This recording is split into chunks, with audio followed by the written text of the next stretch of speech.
Hello, Salut. bienvenue dans cette vidéo.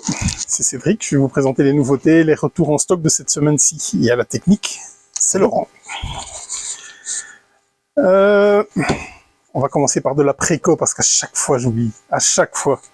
On a mis en préco 2-3 petites choses qui vont arriver et qui sont Il y a du sympa. des trucs sympas. Donc on a Doc Park. Ce seront les versions retail qui arrivent. Donc j'ai beaucoup hésité à le prendre en caisse, mais c'était Lucky Duck qui était sur la VF, donc ça a réglé certaines choses. Donc Doc Park, on les a mis en préco. Il y en a déjà pas mal de précommandés et ça devrait arriver dans pas très longtemps normalement, je pense. Qu'est-ce que j'ai mis? Autobahn. La version KS. Ce seront les KS de luxe qu'on a ouvert en précommande. Ils vont arriver enfin. Qui vont arriver enfin. Espérons qu'elles arrivent avant les retail. Aussi. Du coup, qu'est-ce que j'ai encore mis là-dedans? Tu as mis le meilleur. Rebuilding Seattle, qui est prévu pour le 21 avril. Ne prenez pas ça comme une date fixe et définitive, mais ce sera dans ces eaux-là. Rebuilding Seattle qu'on a testé et que vous pouvez aller voir, parce que le Bichiologie a été posté là-dessus, donc on va pas en refaire des tonnes, vous n'avez qu'à aller voir sur la chaîne Rebuilding Seattle. En résumé, c'est très très bon. C'est très bon. Ouais. Voilà. Allez-y. Et on a aussi un truc qui fait énormément de bruit. Mais quand je dis énormément, on est près de... C'est à la limite de la mafia. Les grossistes n'en peuvent plus tellement ils essaient de défendre leur truc. Il y a des moyens derrière aussi. Oui, ce sera Disney Lorcana. Et donc c'est un nouveau jeu de cartes à collectionner, comme les Magic, comme les Pokémon. Je vous conseille vivement de précommander. Et voilà, vous allez voir, ça va être de la guerre. Laisse la surprise. Oui. Et donc ça, c'est prévu pour mi-août, quelque chose comme ça. D'ailleurs, oui, c'est encore loin. Oui, c'est pas tout récent et on ne connaît même pas le gameplay encore, hein, tellement ils gardent le secret là-dessus. C'est vrai que je me suis pas intéressé, mais... Non, c'est vraiment... c'est cadenassé avec... ils essayent d'aligner tous les prix, que tout le monde rentre un peu dans le jeu et tout. Donc franchement, ça va être quelque chose de pas mal. Donc quand ça va arriver, nous, on sera fermé. On sera en vacances, parce que mi-août, on est en vacances. Et on va ouvrir le magasin exprès pour ça. Hein. Ah oui, carrément. Oui, 2 jours, carrément. Ah, oui, on y croit. Il faut voir comment ça s'aligne aussi. Ça sera peut-être changé d'ici là aussi. Voilà. En tout cas, au jour d'aujourd'hui... C'est prévu comme ça. Okay. C'est prévu comme ça. Et on verra là-bas. Allez, c'est parti pour les nouveautés. On va commencer directement, comme on était dans le jeu de cartes évolutif, avec les nouvelles séries de Pokémon. Ah, c'est un jeu en fait, Pokémon. C'est un jeu. C'était juste à collectionner.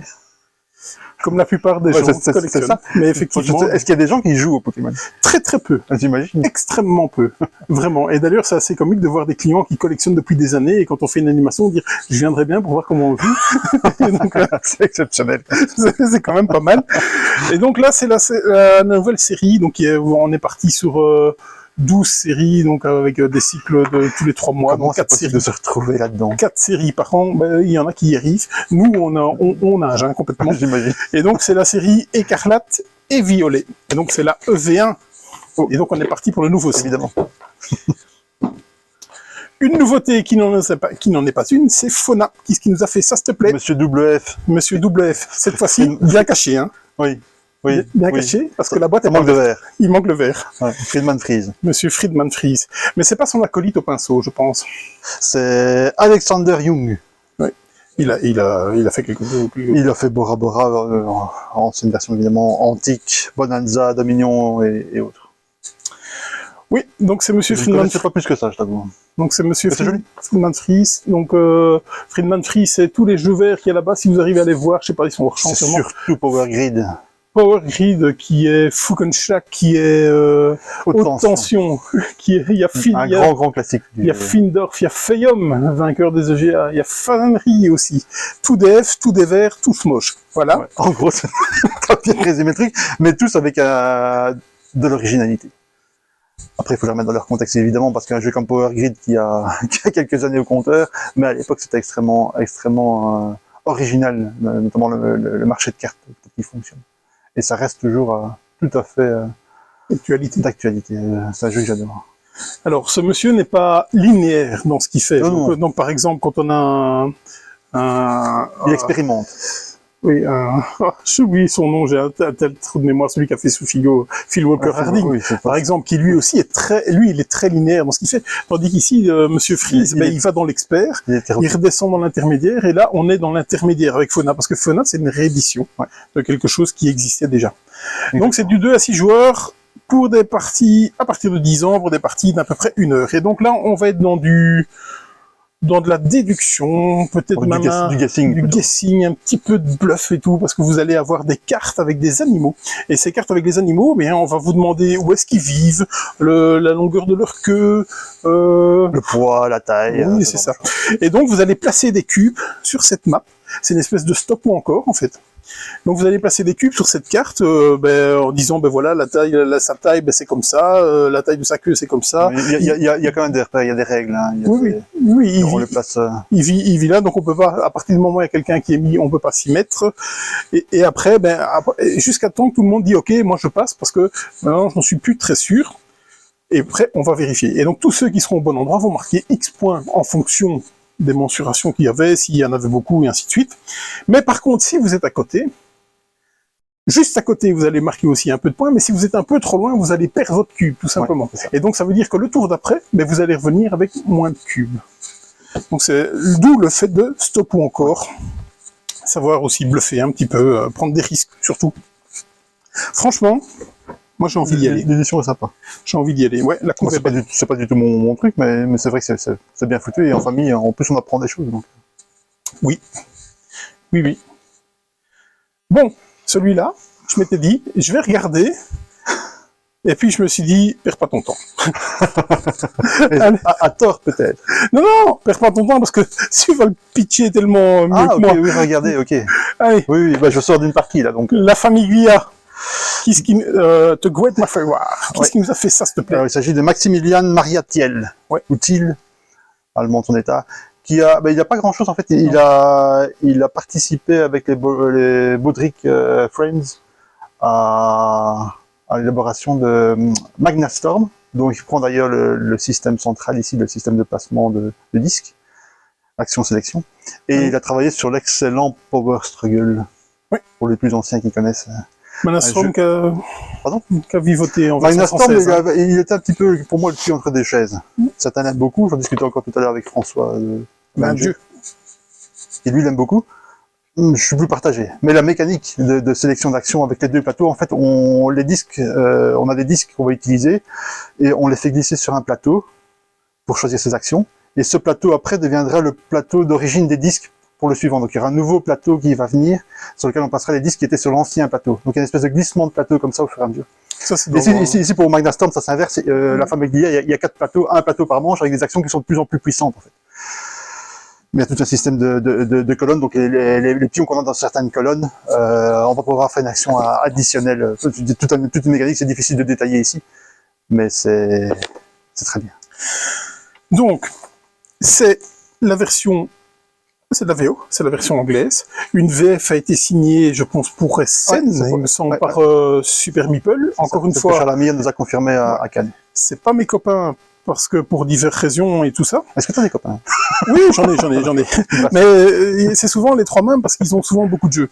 Par contre, il faut leur laisser que la prise de risque, à chaque fois, au Super Meeple, c'est pas des jeux tout grand public. Bon, ok, ils sont Art Nova, ok, bien vu. Mais ça... Même, c'est même pas grand public, hein, ici, le degré... Ici, on est sur du 4 joueurs. 4 joueurs. C'est conceptuel. Donc, au moins... Et c'est 4 joueurs, 2 contre 2 frontal. Ouais, donc ça cumule beaucoup de choses, c'est vrai. Maintenant, le jeu est tellement bon que... D'ailleurs, ils ont créé, je sais pas si tu as remarqué, Feu Hollande, ils ont créé un nouveau petit logo. Je sais pas si tu regardes sur l'avant de la boîte, on le voit bien. Ils ont mis un petit crâne. Tu vois, Feu Hollande, tu vois le logo en bas? Oui, d'accord. Ils ont mis un petit crâne. Donc en fait, c'est une gamme particulière pour montrer que c'est un jeu d'affrontement. C'est pas quelque chose qu'ils ont l'habitude non plus chez Feu Hollande, qui sont connus surtout pour les Terra Mystica, Gaia Project et autres, comme tu disais, Ark Nova. Ou Magnastorm d'ailleurs, dont on parlait. Et donc c'est pour montrer que c'est un jeu qui est un peu différent de ce qui sort d'habitude.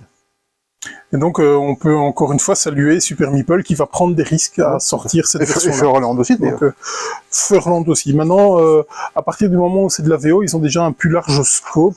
C'est Capstone surtout, mais c'est vrai qu'ici, c'est une version allemande anglaise. Oui, allemande anglaise. Les tuiles sont d'un côté en allemand et de l'autre côté en anglais. Ouais. Et Capstone, qui s'occupe de la version anglaise, hein, et certainement sur du marché américain. Exactement. Tandis que Super Meeple va se restreindre au marché francophone. Ouais. C'est déjà un jeu assez niché, très niche, ouais. et là, la prise de risque est à saluer.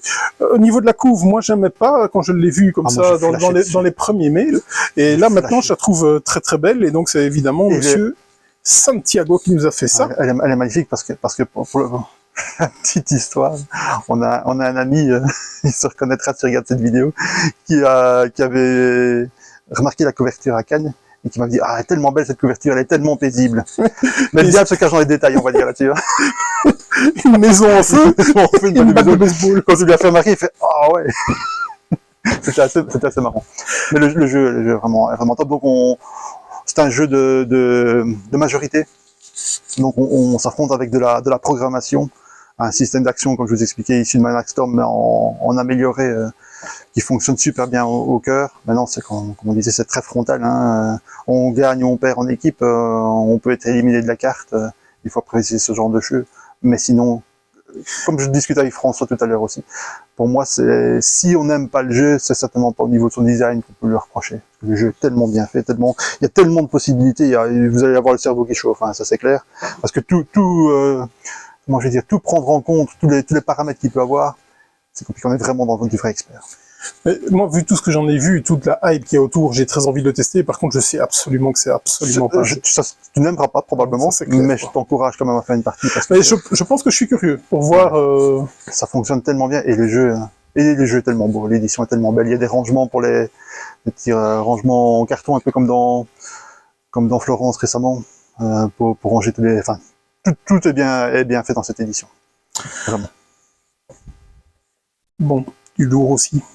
Oui, dans tous les sens du terme. Oui, du lourd aussi dans tous les sens du terme. C'est Wizard Machine. Ouais. Donc, qui est-ce qui nous a fait ça? Monsieur Lacerda. Monsieur Lacerda. Qui est-ce qui nous a peint ça? Yann O'Toole, faut pas changer. Qui est-ce qui nous a édité ça? Eagle Griffon, voilà. Pour les plus intimes. Le triptyque, hop, ouais. De toutes les boîtes de luxe. Ils sont certainement hors champ, on a fait le plein de tout ce qu'il y avait d'autre. Du Rococo, du Vinos, du Galériste. On a eu du Kanban qui est arrivé complètement défoncé, donc il n'y en a pas.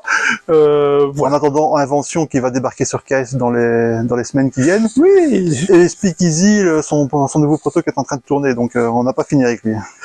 Non, maintenant... j'ai vu des commentaires disant que c'était peut-être un peu trop vite. Wizard Machine sorti cette année-ci, son prochain gros jeu l'année prochaine. Maintenant, pour avoir discuté avec lui à SN, il m'avait dit que ça faisait 2 ans qu'il n'avait pas touché Wizard Machine. Donc le développement du nouveau jeu n'est pas d'hier. Hein. Maintenant, je pense que ça a été dit parce que c'est un jeu qui est beaucoup plus clivant que d'habitude.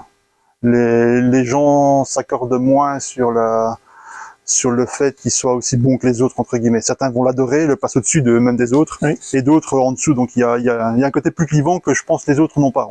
Il y a un côté clivant à Lacerda tout court, mais dans ces titres, en général, c'est quand même un peu plus unanime que celui-là. C'est clairement ça. Donc je suis un fanboy de Lacerda, clairement. Pas moi. Oui, non, je sais. Là, on est clairement le yin et yang, toi et moi, là-dessus. Peut-être pas à ce point-là, parce que je les ai tous, hein, je les apprécie quand même. Ça reste des jeux à part. Ça reste des œuvres d'art, entre guillemets, ouais. Notamment au niveau de l'édition. Mais pour moi, ça ne vaut pas tout ce qu'on en dit. C'est pas au niveau... En tout cas, celui-là. Ouais. C'est clair. Donc, on a arrêté la partie en cours, c'est pour vous dire. Donc, moi j'en avais fait une, on a arrêté la partie en cours, c'est pour vous dire. Bon, l'ambiance était pas bonne, on est d'accord. Mais le jeu, j'ai revendu le mien, alors que je suis fan de Lacerda. Mais par contre, comme tu disais, Ben d'Erset Ludique a fait une vidéo cette semaine-ci, il l'a dit, il a adoré. Il a vraiment adoré. Alors, est-ce que le jeu est mauvais? Non, absolument pas. Mais si je dois en sortir un, je sors pas Wizard Machine. Mais Ben aussi a avoué qu'en fait, sa force d'y rejouer. Il a dû jouer plusieurs fois pour atteindre le plaisir qu'il éprouve actuellement. Il contredira dans les commentaires si c'est pas si non, j'ai pas bien je compris. pense que c'est ce qu'il a dit. Oui. Mais oui, et donc le problème, c'est que peut-être que certaines personnes, dont moi ou toi, on n'a peut-être pas été jusque là aussi pour le savoir. Oui. Maintenant, moi personnellement, comme je suis à la base déjà pas un fanboy comme toi. C'est vrai que, voilà. Moi, ce que je lui reproche, ce que je reproche de manière générale au Lacerda en général, c'est qu'il y a beaucoup de règles et finalement l'espace décisionnel est relativement contraint par ses règles. C'est pas suffisamment ouvert. Et celui-ci encore plus que les autres, parce que finalement, au bout du compte, à chaque tour, on a trois options. Oui, peut-être 6 si on est généreux. Trois options, et encore, il y en a une qu'il faut tellement la planifier que moi je dirais qu'on en a que deux. Et justement, c'est ça que moi j'aime bien dans la CERDA, c'est qu'on n'a pas énormément d'actions, mais on a des actions exécutives qui vont nous permettre justement d'y aller. Et tandis qu'ici, les actions exécutives, il n'y en a pas. Il n'y a pas. Mais moi, ce qui fait l'intérêt de la CERDA, c'est les enchaînements. C'est comment prévoir et arriver à ton but en faisant différent. Mais l'espace décisionnel des actions purement elles-mêmes, pour moi, est assez limité. Mais les enchaînements restent toujours très techniques, comme chez lui. Il y en a certains qui prennent leur pied avec ça. Voilà, donc peut-être à tester avant d'acheter. Moi, acheter les yeux fermés, peut-être que les autres. Mais... Faites votre avis. Et donc, moi, pourquoi il n'est pas dans ma ludothèque, c'est pas que j'ai pas aimé mes parties. J'ai bien aimé ma partie, mais c'est certainement un des moins bons Lacerda à mes yeux. Et si je dois en sortir un, il m'a tellement fait penser à Lisboa dans ses mécaniques que je vais sortir Lisboa, avec lequel je prends énormément de plaisir. Ouais, tout à fait. Même sur ce meilleur titre, tout le monde n'est pas d'accord non plus. Ah, mais non, mais je pense que lui n'est pas d'accord non plus. Comme Kanban, par exemple, on n'est pas d'accord. Kanban, on n'est pas d'accord. Ouais, voilà. Pour l'absolu, donc, quand il m'a demandé c'était quoi mon meilleur jeu de lui, ben, je lui ai dit que je savais pas. Il m'a répondu, c'est exactement la même chose à chaque fois qu'il joue à un de ses jeux. Il dit, c'est celui-là. Maintenant, est-ce que c'était du commercial ou pas? Ah, vous lui demanderez la prochaine fois que vous verrez. Avec ça, on a reçu les roues métalliques et on a reçu aussi le prix Nobel en métal.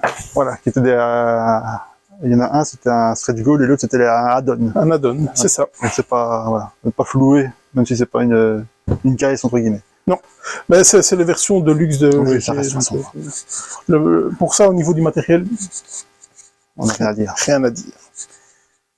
Evergreen, qui est-ce qui nous a fait ça, s'il te plaît? Alors, je vais essayer de prononcer correctement. C'est Hjalmar Ek.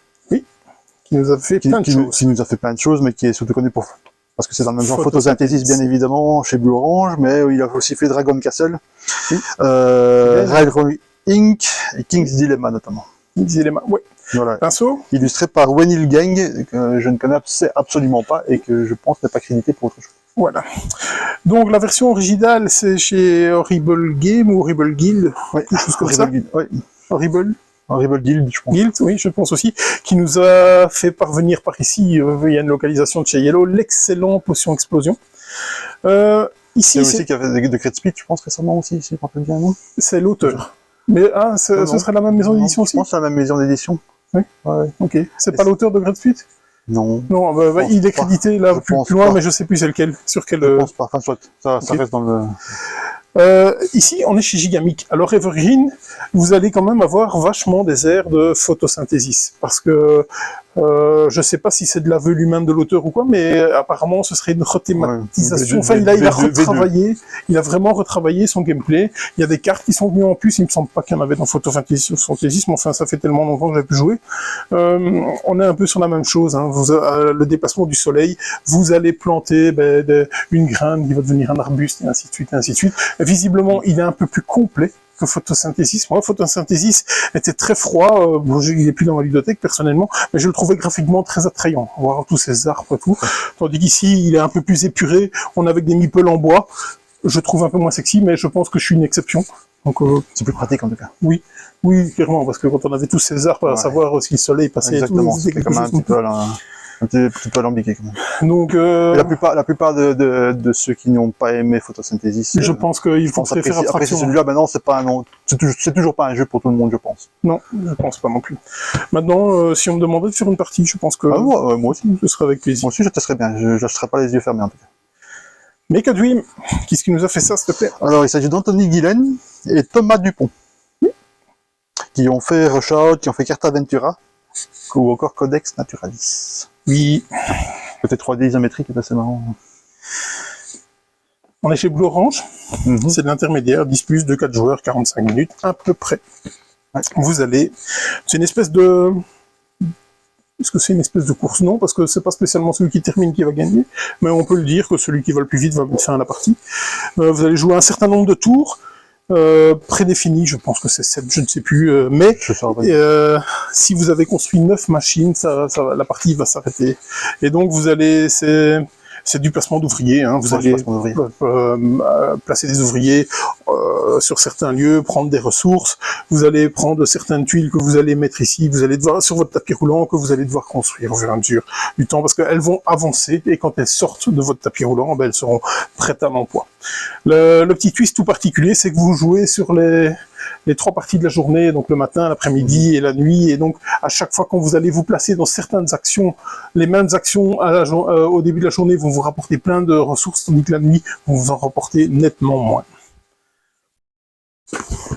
C'est ça.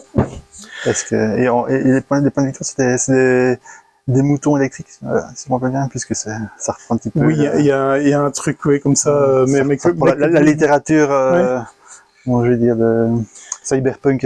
Ouais, c'est ça, oui. Donc, oui, effectivement, et vous allez défausser aussi des plantes et des fleurs électriques, ou quelque chose comme ça. C'est vraiment pour moi la DA qui fait le petit plus. Ouais. En particulier, on rappelle un peu un jeu vidéo des années 90. En tout cas, moi, je trouve ça plaisant. Des isométriques un petit peu. C'est C'est joli en tout cas. Oui, je trouve ça plaisant. On vous en avait déjà parlé il y a 2-3 semaines, je vous avais dit que j'étais pas sûr qu'on pouvait les mettre en vente, on ne pouvait pas les mettre en vente, on les a donc pas mis en vente, et donc là maintenant on peut les mettre en vente. C'est le tome 3 et le tome 4 de Dice Throne, combat 3, combat 4. Une extension. Très attendue aussi celle-là. Oui. C'est Barrage, c'est l'affaire du Nil. Qui arrive enfin, parce qu'elle était disponible à SN l'année dernière. Ouais. Et pourtant, c'est qu'un peu oui, il n'y a pas grand-chose, je ne sais pas pourquoi ça a pris autant de temps. Donc, Simone Luciani, Tommaso Battista. Voilà, qui nous ont fait... Tommaso Battista qui nous a fait relativement récemment DEI. Oui. Et sinon, Luciani, bah, ça, on ne sait plus, Grand Austria Hotel et Zolkin pour les plus sympas, sinon Marco Polo, toujours avec son compère Tassinil. Souvent duo, hein, Luciani d'ailleurs. Darwin qui arrive bientôt aussi d'ailleurs. Je vais voir s'il arrive ici. Si, mon grossiste m'a dit qu'il les avait, Okay. mais ils les envoie pas, les backers sont pas encore reçus les siens. D'accord, pas confondre parce qu'il y a plusieurs jeux Darwin qui sortent. Oui, ici c'est Darwin's Journey. Darwin Journey, exactement. Shoot Under Griff. Ouais. J'avoue que je l'ai pas reçu, j'attends toujours mon KS aussi. Tout le monde l'a reçu. C'est pour ça que quand mon grossiste m'a dit qu'il avait reçu ses copies, si j'en voulais, j'ai bien senti dans sa voix qu'il s'est dit, oups, ouais. je vais peut-être pas le dire. Il faut attendre que les KS soient livrés. Hein. Donc voilà, je serai le dernier, donc dès que je reçois le mien, je te le dirai. Ça va, comme ça je recevrai mes trucs. Pensez à le précommander parce qu'à mon avis, ça va aussi pas partir assez. J'en entends plutôt du bien. Hein. Effectivement. Là, les précommandes commencent à bien tomber. Classique, mais bien. Donc, c'est un nouveau plateau. Oui. Pour du 2 à 4 joueurs. Donc, généralement, Barrage, c'est 5 joueurs, je pense. Et donc, 2 à 4 joueurs qui est compatible avec le projet Les Water. Une particularité, c'est une nouvelle map avec un nouveau système de tuiles irrigation. Donc, il y a une voie alternative où il faut défausser une eau pour et avoir un barrage pour pouvoir prendre une tuile qui est un one shot, mais des tuiles apparemment assez puissantes. J'ai pas testé, je t'avoue, j'ai pas eu l'occasion. Ma dernière expérience de barrage était un peu violente. C'est un jeu violent, ça fait partie de son ADN. Ça a même été ultra violent, ouais. Hein, mes amis là. Allez, du Warhammer. C'est ça va aller vite. Warhammer 40 000, donc on a la Boarding Patrol, donc la patrouille pour Tow Empire. On a aussi des dés qui vont avec un codex. On a les arches fatidiques. Voilà, c'est du Warhammer 40 000. Pourquoi pas. C'est tout pour les sorties. Des retours en stock assez marquants. Comme on a passé une commande chez Eagle Griffon, ben, on a fait revenir l'excellentissime Fit the Dice Game, un de mes meilleurs trucs and ride. Ça reste un excellent. C'est la même équipe qui a fait après récemment. Three Sisters et Motor City. Exactement. Oui. On lève la bouche. J'espère avoir des Motor City en magasin, j'en ai commandé. J'avais commandé des Three Sisters, moi j'en ai pas reçu. Ah ouais. Et j'ai entendu que... C'est compliqué. Ouais, qu'il n'était pas chaud de les refaire. Ah. Celui-là en tout cas est vraiment très sympa. Oui. Le jeu original là aussi d'ailleurs. Je sais pas s'il est encore disponible parce que ça reste. J'ai pas pu le commander. Non. C'est dommage parce que ça reste en engine builder. Ça reste vraiment une référence et je comprends pas que ce jeu ne reste pas. Si le Dice Game est aussi bon, c'est aussi parce que le jeu d'origine est vraiment... Elle coûte un bras, elle pèse 2 fois rien, mais donc c'est la la Deluxe Upgrade Pack pour Dune Imperium. Vous verrez, on vendra quelques boîtes, ce jeu fera un peu de bruit, vous verrez bien. Dune Imperium, donc qu'est-ce qu'on va trouver là-dedans? Ben, du vide et des figurines, évidemment. Je pense même qu'il y a des traits, enfin, c'est vraiment pour mettre... c'est une espèce de... une big box à la Terraforming Mars, par exemple. Apparemment, moi, pour la petite histoire, j'avais vraiment pas apprécié le jeu de base, mais vraiment pas. Mais j'ai certaines sources assez fiables qui me disent que le jeu avec les extensions, notamment la dernière, se bonifie largement, très largement. Donc Ouais, je le resterai bien en full extension. Je pense qu'on a la même source, mais voilà, moi j'ai rien à faire, j'ai fait le blocage. Ouais. J'ai joué à Dune Imperium, j'ai trouvé ça bien, et j'ai trouvé ça tellement surcoté. Oui, mais ça sera Donc, la boîte de base, c'est sûr. Voilà. Et donc je m'étais dit, oh, c'est ça? Ok. Maintenant, ouais, effectivement. Maintenant, on va voir si c'est un jeu qui a été charcuté à l'origine ou, Ouais. ou si c'est vraiment des extensions qui ont été rajoutées au fur et à mesure. Faut voir. Donc, je En sais tout cas, pas. commercialement parlant, ça va.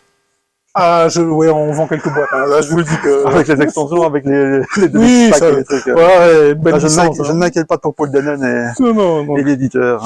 Non, clairement pas. Ils font partie des rares jeux qui survivent aux ruptures, Ouais. tels Ça fait comme des Terraforming Mars. qui peuvent se permettre sa petite rupture annuelle ça. de 3-4 mois, qui revient Tranquille. comme une fleur, Et qui se revend. et hop, là, on est reparti. Exactement. Il faut que j'arrête de parler de Terraforming Mars. Allez.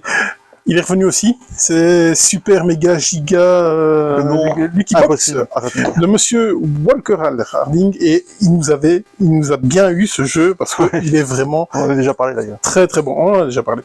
Tu viens avec moi pour le jeu de la semaine? On va sur la table, s'il te plaît.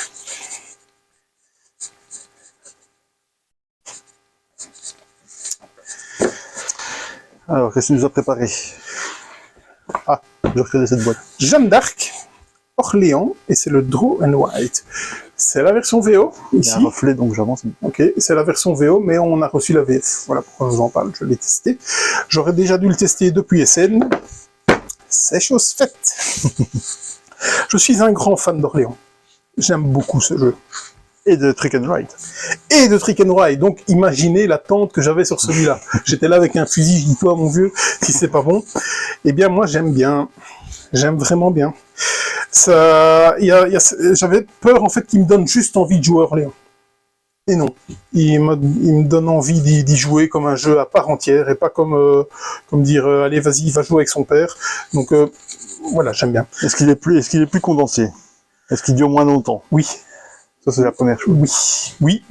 C'est déjà pas mal. Parce que les dilemmes sont là aussi, parce que vous allez tirer X jetons, les jetons qui sont fort épais. Donc, pour un Trick and Ride. Et avec ces jetons, je n'ai joué qu'en solo. Je suis un soliste, je n'ai joué qu'en solo. Son potentiel multi, à mon avis, est là. Chaque joueur va sélectionner un des jetons et va faire l'action adéquate qui va avec. Donc les actions adéquates, elles sont ici. Si vous êtes infirmier, si vous allez prendre infirmier, vous allez prendre des ressources. Si vous allez prendre un chevalier, vous allez vous balader sur la map, parce que l'idée aussi est de construire des maisons. Allez vous balader un peu partout et prendre plein de ressources. Donc bien entendu, une fois que les maisons seront prises par quelqu'un, vous ne pourrez plus y mettre la faute, hormis à Orléans. Et donc, vous allez avoir plein de choses. Vous allez avoir les marchands qui vont vous permettre de construire justement les petits bâtiments, ou prendre une pièce, parce que vous allez défausser des pièces pour payer vos bâtiments. Vous avez aussi les ecclésiastiques qui vont vous permettre, les érudits, pardon, qui vont vous permettre de monter sur la piste qui est aussi, comme dans le jeu de base, très important, parce que c'est ça qui va vous multiplier vos points, les points de vos maisons et de vos citoyens que vous avez eus, comme dans le jeu comme dans son père. Et quand même, l'ADN, elle est quand même là. Pardon? L'ADN est quand même Oui, présent. oui, il n'est pas parti d'une page blanche, hein, clairement pas. Parce qu'il a accompagné l'auteur de Orléans, il a accompagné quelqu'un ici d'ailleurs pour le... Oui, et donc c'est Rainer Stockhausen qui nous a fait ça, et donc c'est Ryan Hendrickson, je pense qu'il n'est pas crédité, il me semble, de mémoire, comme on l'a présenté la semaine passée. On va aussi naviguer, pour aussi prendre des ressources, pour pouvoir se déplacer, pour pouvoir aller mettre des maisons un peu plus loin. On a aussi des marchands qui vont vous permettre d'acheter certaines cartes qui vont bonifier vos actions, mais simplement les modifier, ou alors vous donner des points de victoire. Ici, tout toutes les cartes ne sont pas là. Il y a l'âge 1, l'âge 2, je pense, et vous avez 5 âges, donc il y a foison de cartes. Que dire d'autre? Oui, vous avez aussi vos actes de bienfaisance aussi. Et donc là, vous allez avoir une petite course à faire. Et donc, à la place de faire vos actions traditionnelles, vous allez cocher une case, mais ça va quand même vous donner des ressources. Et donc, c'est très très important d'y aller. C'est même très très attrayant d'y aller parce que votre action est bonusée, mais par contre, il n'y a qu'un bonus. Et donc, si quelqu'un l'a fait avant vous, vous ne bénéficierez pas du bonus. On est dans un truc and white un peu très futé, tout ça. Draw and write, ici. Oui, c'est pour ça que j'ai dit c'est draw and write. C'est pour ça que j'ai dit truc and white. Draw dans le sens de tirage ou draw dans le sens de dessiner? Tirage. D'accord. Tirage. À mon avis, c'est pour les jetons. Bah oui, bien sûr. Sûrement. Il y a pas mal de choses assez intéressantes avec des choix fort intéressants à faire dans les combos parce que dans le marché de ressources, vous pouvez pas les remplir comme vous voulez. Aussi au niveau des pièces, vous ne pouvez pas les remplir comme vous voulez non plus. Mais ce qui est important aussi, c'est que vous allez devoir les dépenser pour avoir parce que vous allez prendre des bonus quand vous allez arriver à faire des colonnes complètes, mais quand vous avez dépensé toutes les pièces de la colonne complète, donc ça vous invite à dépenser, et même l'argent, c'est pas foison, donc c'est un peu tendu là-dessus. Moi, j'ai beaucoup aimé celui-là, il me donne envie d'y aller. Personnellement, je suis pas choqué par la DA, la couve est quand même pas belle, on est d'accord, ouais. Mais ça reste du Orléans, ça reste allemand. On va dire ça. Oui, ça c'est... voilà. Et même thématiquement, il y en avait beaucoup qui tiquaient, parce qu'en solo, on affronte Jeanne d'Arc, en solo. Pourquoi pas? Ok. C'est chaud, non? Je l'ai battu 2 fois. Oui, c'est chaud, j'avais compris, mais j'ai essayé de passer, mais je vois que tu insistes. Bûcher ou laurier? Pour moi, c'est laurier. D'accord. Tire à ton flanc avec ça. Ça va. Voilà. Bah, on est pas mal, là. On est pas mal. Le mot de la fin? Parfait. La fin, comme d'habitude. Et la forfait aujourd'hui. Ah, la forfait. Allez, à bientôt. Salut. Salut.